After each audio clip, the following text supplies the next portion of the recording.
नमस्कार। कभी सोचा है कि भारत का एक राज्य, उसकी अर्थव्यवस्था एक पूरे देश से भी बड़ी हो सकती है? जी हाँ, ये कहानी है महाराष्ट्र की।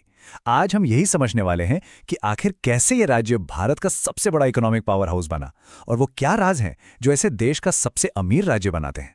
तो चलिए सीधे मुद्दे पर आते हैं। ये सवाल सुनने में ही कितना बड़ा लगता है ना? लेकिन ये सच है। भारत का एक अकेला राज्य महाराष्ट्र, जिसकी इकोनॉमी पाकिस्तान से भी बड़ी है, ये कोई मामूली बात नहीं है। सवाल यह है कि आखिर ये हुआ कैसे? इस सवाल का जवाब इस एक नंबर से शुरू होता है, 15%। सोचिए, भारत की कुल जीडीपी यानी देश की पूरी कमाई का इतना बड़ा हिस्सा अकेले महाराष्ट्र से आता है। ये किसी भी दूसरे राज्य से कहीं कहीं ज्यादा है, और यही वो नींव है जिस पर इस राज्य की आर्थिक सफलता की पूरी इमारत खड़ी है। तो चलिए थोड़ा और गहराई में उतरते हैं। महाराष्ट्र की ये जो कामयाबी है, ये कोई रातों रात नहीं मिली है। इसकी जड़ें इतिहास में हैं, भूगोल में है, और कई बड़े रणनीतिक फैसलों में छिपी हैं।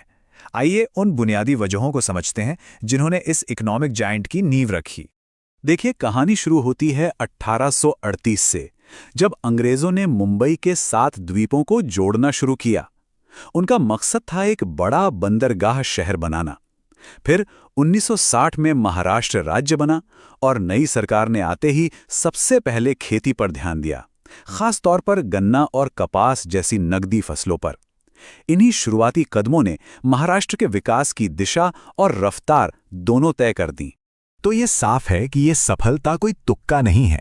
इसके पीछे 4 ठोस पिलर्स हैं। पहला, एक लंबी और बहुत ही स्ट्रैटेजिक कोस्टलाइन, जहां 2 बड़े और 48 छोटे बंदरगाह हैं। दूसरा, जबरदस्त इंफ्रास्ट्रक्चर, जिसमें 3 इंटरनेशनल एयरपोर्ट्स भी शामिल हैं। तीसरा, कैश क्रॉप्स यानी नकदी फसलों पर मजबूत पकड़। और चौथा, जो शायद सबसे जरूरी है, एक पढ़ा लिखा और स्किल्ड वर्कफोर्स, जहां लिटरेसी रेट लगभग 83% है। इन्हीं पिलर्स ने मिलकर महाराष्ट्र को वो मजबूत बेस दिया जिस पर आज वो खड़ा है। अब आते हैं इस पूरी कहानी के सबसे दिलचस्प हिस्से पर।